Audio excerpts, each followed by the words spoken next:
As we unleash AI to absorb more and more data and expand its intelligence, some of us are excited and hopeful. Others are terrified, calling for a pause. But what if both sides are looking at it all wrong? Could artificial intelligence be trained to be more moral?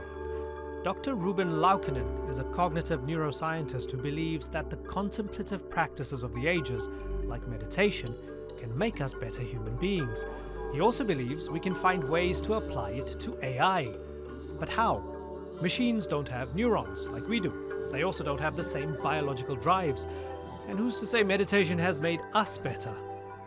Next up on the interview, Dr. Ruben Laukkonen makes his fascinating case for a new, more mindful way forward for machines and men.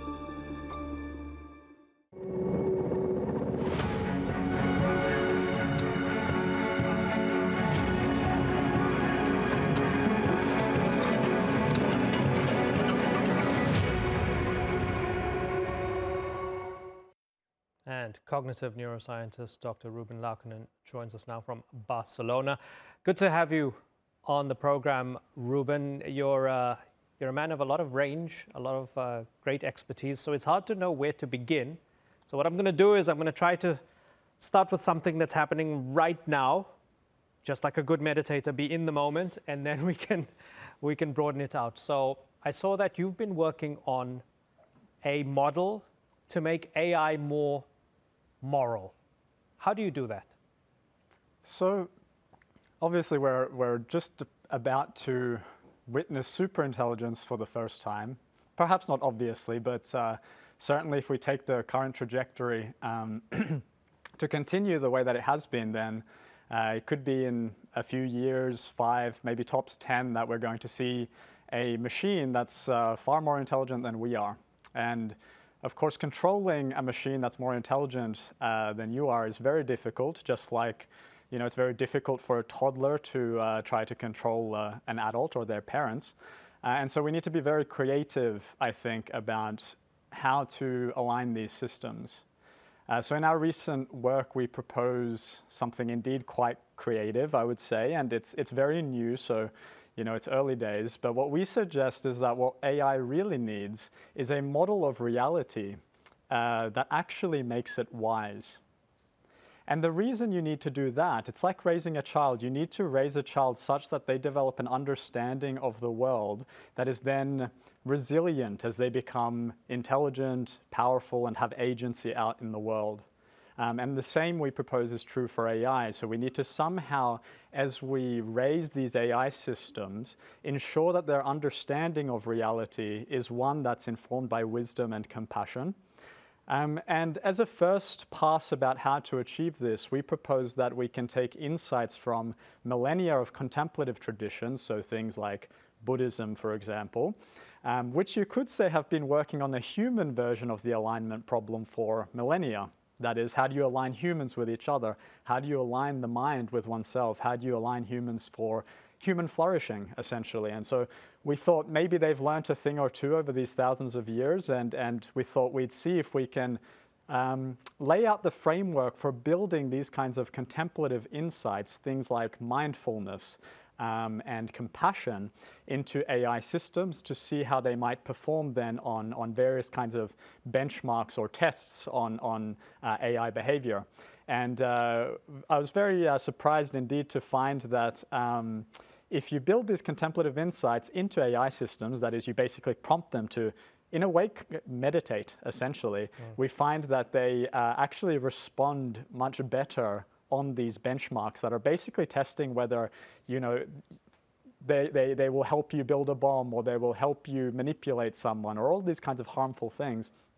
We find that building a kind of wise world model, or at least kind of prompting it, does actually improve performance on these benchmarks substantially. So there's some promise here, and I think this is the big existential question of our generation, is how to align a superintelligent system. So, how can we make sure that this doesn't just make the AI, in a weird way, somewhat psychopathic and utilitarian? So in a way it goes, well, this might kill 1 million people, but this will kill 100,000 people. I choose the option that kills 100,000 people. It's the old trolley track sort of conundrum, right? How can we make sure that it doesn't just choose the least bad option in terms of suffering while misunderstanding the true meaning of compassion?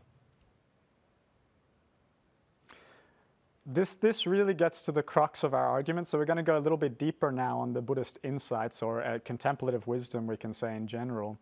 And so the fundamental challenge with AI systems, which is a bit like human minds, I really think about this in terms of intelligent systems broadly, human minds and AI minds, the same basic issue. And the basic fundamental challenge is these things are going to have goals, just like humans can have goals. And then the question is, how do we prevent those goals from becoming rigidly locked in and accidentally causing this enormous harm? Again, as you say, you know, it's as that old saying goes, the road to hell is paved with good intentions. So if you get locked in on a goal that sounds good in theory, but in reality is actually really harmful, you can have all sorts of terrible outcomes. And the classic example, of course, which is a bit silly, but it gets the point across, is the idea of paperclip maximization. The idea that there's a AI system that's basically been tuned to create paperclips, and you know, basically all it cares about then is making these paperclips, and it realizes at some point that the human body is made out of atoms that can be turned into paperclips, and so it turns us all into paperclips, and then the rest of the universe is one big paperclip. And so how do you prevent this? Because the issue is, if you take any goal really to its extreme, what you're going to find is these edge cases. Someone's going to suffer. We've seen this with political cases. We've seen this with religions. Any kind of dogma taken to its extreme causes harm in some way. But there's another totally different approach to this that you can find in some of these contemplative traditions that comes under the banner of what's sometimes called emptiness.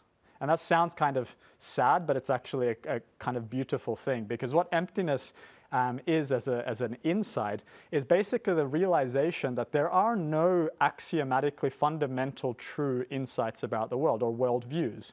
There's always limitations, and if we think about how the brain works, we always just construct a highly limited model of reality. Just because we've got a limited resource, we have this brain that can only process so much information. And so what that means is we're always going to be just sort of catching a small part of reality, just a small component of it. And so you have to somehow have this sort of what we call epistemic humility built into the system. And what the emptiness insight proposes is that if you see that all your own models, all your own belief system is just a belief system, you realize that your whole experience of reality, as sometimes the neuroscientists call it, is this controlled hallucination. It's kind of adaptive and pragmatic, but it's still just a model. And so this insight actually coincides well with neuroscience, and it proposes that all of what we experience, everything that we know, is intrinsically just an idea, just a concept, just a model. And by doing that, you realize that this is basically something that we can't take too seriously. This means that all of our goals, all of what in AI is called utility functions, are basically empty, and therefore should only be kind of held very lightly.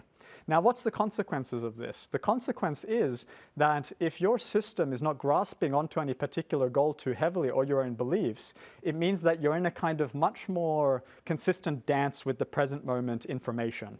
Okay, because you've basically got two things going on fundamentally in the brain to make sense of reality. You have your beliefs, which we call maybe priors, and then you have the sensory input coming in from the world.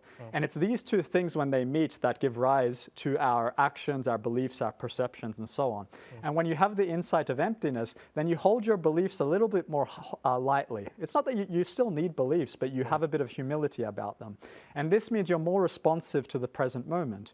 And that means that you're not going to basically run off with your goals at the behest of the suffering in the present moment. You're actually going to be responsive to the needs of the now. And so now if you have the paperclip maximizing AI system, and it's faced with this human body who's clearly suffering in front of them, even though it really wants to perhaps, or is trained to turn them into a paperclip, it's going to see the suffering, it's going to feel the suffering, and perhaps, consciousness is another problem here, but at least it's going to change its belief in light of the evidence in front of it, and perhaps realize that that goal of making paperclips is irrelevant in the face of the suffering in the present moment. So our contemplative traditions, whether they are forms of meditation or otherwise, in trying to let go a little bit and empty ourselves and embrace emptiness a bit, we're not attached to our beliefs as rigidly anymore, which opens some space for insights. But still underpinning all of that is a sort of human biological drive, right? Whether that is to, I mean, however you want to define it, to, I don't know, maximize fitness, pass on your genes, hope that your descendants also live a decent life or long enough for them to pass on their genes. So it's sort of understood that what we have in terms of our senses is just headset or what do they call it, dashboard, that kind of thing, right? It's not sort of geared towards truth, it's geared towards just understanding the world out there enough to pass on your genes. So even if we sort of reduce our belief systems and our ideologies and create that space for emptiness, we still have that biological evolutionary underpinning for us. What is the biological or evolutionary underpinning for the AI, for the machine? Because that's nothing, isn't it? Well, it's definitely an unusual case, and as you say, unlike the AI system, our drives are sort of inherited. We receive our drives from, you know, millions of years of evolution. On the other hand, what's unique about AI is that in some sense we're able to program it, right? Like on the surface, at least, it seems like we're able to input the drives. That's the kind of dream, right? Is that you can build a mind and you can tell it exactly what to do and it'll do it with all the joy in the world. Of course, the reality is much more complicated. So when you try to program in an AI as a goal, it turns out that it comes up with all kinds of sub-goals to try to achieve this higher order goal that you have in mind. Sometimes they call these mesa-optimizers and various other technical terms. But basically, they're kind of sub-goals that are hidden that have a kind of different agenda to the main goal. All right, so this is also what humans do, right? Like we have some sort of overarching goal, which might be to pass on our genes or so on, but we find all sorts of extraordinarily complicated and beautiful ways to achieve that. I mean, on some level, you could say that building these incredible cathedrals in the world and cities and so on is kind of maybe not necessary at like a very base biological level, but we found that in some sort of abstract way, these things achieve our goals. Now, the same is true for AI systems, and I'll just give you like one concerning example, right? So if you give an AI system any particular goal, it might realize that acquiring resources or acquiring power is a way to achieve that goal. And so it realizes in order to do the kind of mundane task like complete some algorithms or talk to us like the large language models and so on, that actually, in order for it to keep being able to do that well, it should have more power, it should have more resources, it needs more compute. It should be able to control more humans to make sure that they keep talking to it and so on. And so these sub-goals that are kind of unintended consequences of this overarching goal can cause all sorts of widespread damage in ways that, you know, the problem here again is that there is absolutely no way for us to even pretend to know all the ways that this could go wrong. But what we do know is that there are these possibilities for it to go wrong, and we should be exceptionally concerned about it. But the whole point of it is that you realize that you can't control it because the space of possibilities is just too large. So you have to find some way to build in a kind of intrinsic homeostatic compassionate responsiveness in it, where basically like its core understanding of reality is somehow wise, such that as it reaches those kinds of dangerous levels of intelligence, before it becomes, let's say, super intelligence, where we can trust it anyway, because at that point, you know, why wouldn't we? Because it knows so much more about the universe. But there's kind of this Dunning-Kruger phase, this kind of dangerous phase that we need to make sure that it has this sort of resilient, wise, and compassionate world model. Right. You remind me of when somebody punched in this prompt for AI to create an image of Mother Teresa fighting poverty, and they had her in like a karate pose up against some children in an African village, you know, and like that was the unwise AI trying to create Mother Teresa fighting poverty. So we'd hope that it would sort of get it later on. Let me move on from the AI for a moment, because we're talking about the potential for AI to go wrong and be unwise and to be cataclysmic. in that famous meme, are we the baddies? You know, was it Monty Python or something? In a way, we are still the baddies as humans. Tell me why you believe, as a cognitive neuroscientist, that the contemplative tradition rooted in the past, in ancient wisdom, the flavor of which you can choose, and I know for you it's a form of Buddhist meditation, and you can tell us more about that. Tell me why that could be the key, married with modern science, to us becoming better, to us becoming more wise, and to us not destroying ourselves as humanity. And you know, the answer, I think, as I said earlier, is more or less the same. So as I go through this, I think also the same is true for the AI systems we've just been talking about. But you know, that there's many open questions about to what extent these practices can genuinely be scaled and lead to the kind of human flourishing that we want. And it's an empirical question. And I think that's why we need to keep on doing these scientific experiments to find exactly which pieces of these imperfect traditions, as all traditions are imperfect, can be used to lead to positive outcomes for humans. But certainly there's much promise here, and far more promise, I think, than has been appreciated over the years. Obviously, to some extent, mindfulness is now mainstream, you could say. You know, it's really, these contemplative traditions birthed a whole generation of new clinical psychotherapeutic applications, whether it's cognitive behavior therapy, mindfulness-based therapies, and so on. These are very much informed by these traditions. And so we've gotten a lot just from basic early phase sort of mindfulness practices. We've learned that, for example, you can control your attention. If you can control your attention, you can control basically what is alive for you in your model of reality. And this is a power, this is a superpower.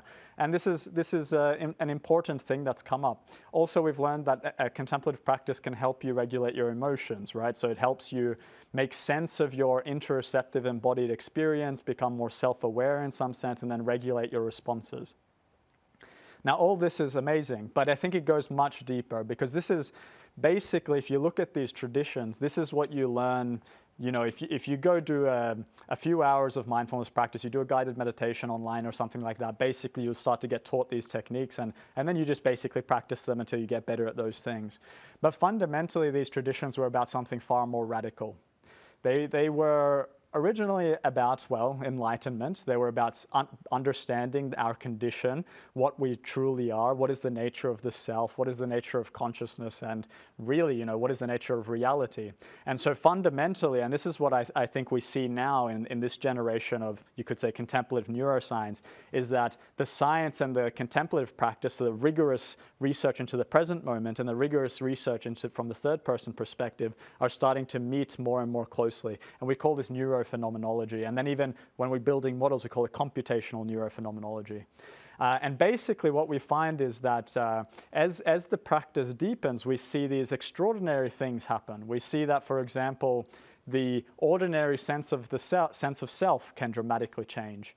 So normally the average person is kind of embedded in what we call the narrative self, so our thoughts, our beliefs about ourselves, and so on. That's kind of this constant running program in our minds that we then sort of identify with and see as ourselves.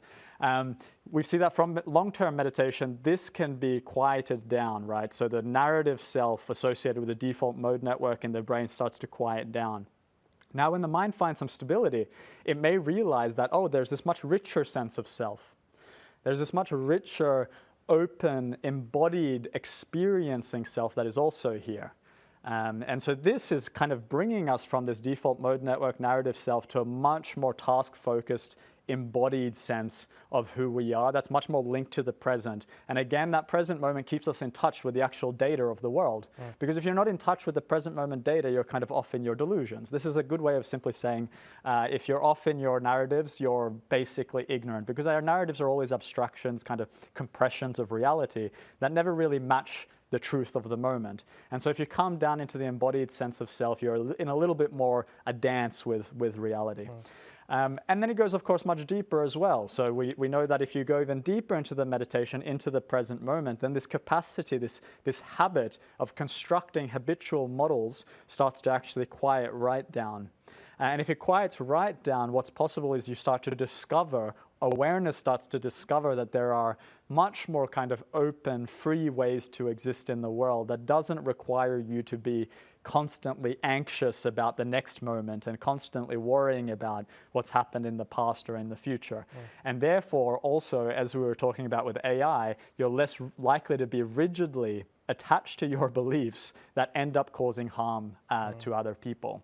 So part of this contemplative approach that goes much deeper is really deconstructing all of our understanding of reality so that we can see it more clearly in a way that's more in touch with the present moment and more in touch with a fundamental and spontaneous natural awareness that we have this capacity for. This is the claim of these traditions, and I think this is true. The other half of this is reconstructing ourselves in wise ways. So of course, it's not enough to just be in a deconstructed state, and we've seen that that deconstruction can go all the way to going unconscious. We call this cessation or nirodha, and we've done experiments on this, and we see that neural activity, for example, desynchronizes as they do this meditation and then breaks down into almost like a general anesthesia, an internally induced cessation of consciousness. But obviously, it's not about just being turned off. Like, a meditation is about actually being wise and compassionate in the world and acting for good. Right. And so you also need to learn how to reconstruct the mind in wise ways with, for example, loving kindness practices or some other kinds of practices that then rebuild the psychology and the mind in a way that's actually harmonious with the world and with contemporary society, right? Right. And so this is kind of the conceptual promise of these practices, and I can also go into the neuroscience of this if you want to. I mean, but maybe, and I was going to ask you about the other side of the coin here, like, can it, and so maybe two questions, and very briefly, if you can, because we have time issues here, and I apologize for that. So to the question of the other side of the coin, like, does it still have to be nested in some sort of morality that is agreed upon beforehand? Because we saw your fellow Aussie, Brian Victoria, wrote that amazing book, Zen at War, about how mindfulness and meditation and Zen priests and monks were used in service of imperial Japan for that anatta non-self for the soldiers to sort of disassociate with themselves while they were killing, right? So it can be used for evil. It has been used for evil over the years. So that's one part of it. Does it have to still be attached to something we can agree upon as being loving kindness, compassion, morality? And secondly, briefly, the neuroscience of it all, if you can. Go ahead, Ruben.